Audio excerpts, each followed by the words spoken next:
Olá, queridos alunos, aqui é o professor Vieira. Vamos aí ao nosso último vídeo do ano,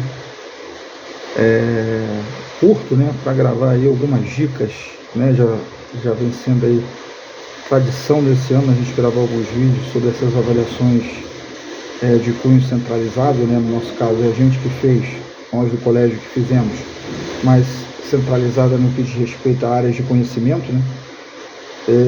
Então vamos dar algumas dicas aí, né, sobre a realização da 9, né, que vai ser realizada na próxima quinta-feira, né, dia 9 de novembro, né, a prova de Ciências Humanas. Então vamos dar algumas dicas aí da parte de História.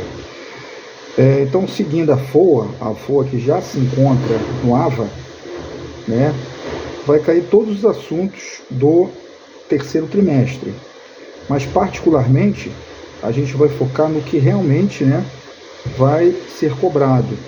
Então, sobre a colonização espanhola, aquele assunto que a gente viu logo no início, né, do terceiro trimestre, vai cair a sociedade espanhola. Então, foquem naquela pirâmide social espanhola, principalmente no que diz respeito aos chapetones e os criollos, saber a sua definição, saber o que eles são, as suas funções, né, na pirâmide social.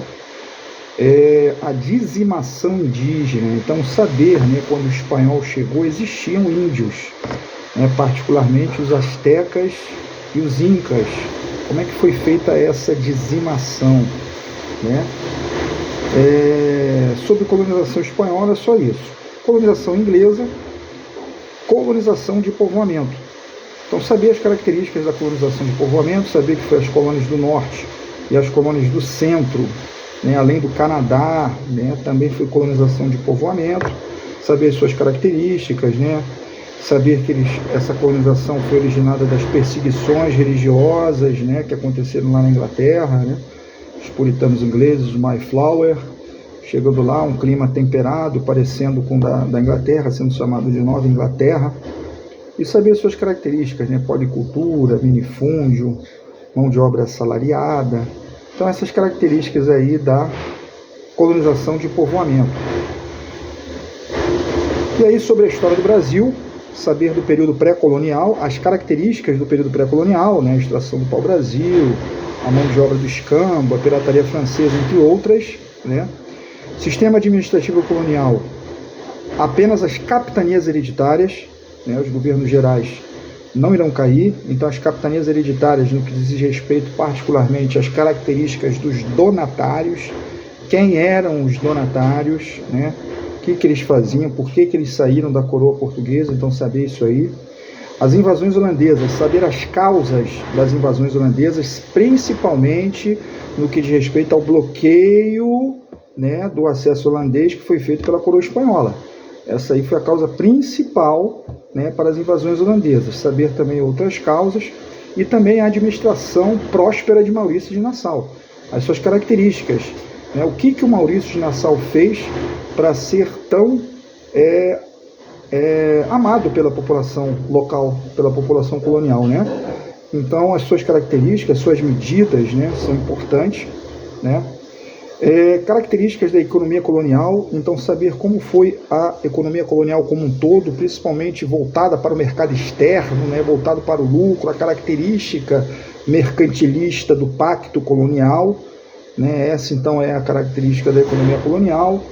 Características da economia colonial açucareira, como é que eram as condições, né, da economia colonial açucareira, principalmente do que diz respeito à escravidão, a sua, né, por que foi uma atividade muito lucrativa, né, principalmente ao solo, né, ao solo de Massapê, ao clima quente, né, então isso aí tudo favoreceu, né, para que a economia colonial desse certo. Então saber dessas características, né, da economia colonial açucareira. A economia colonial mineradora, então saber principalmente do dinamismo da economia, era uma sociedade dinâmica, né, de muita mobilidade social, né, o pequeno minerador poderia se tornar um grande minerador e por aí vai. Havia essa possibilidade, flexibilização social, a flexibilização da escravidão.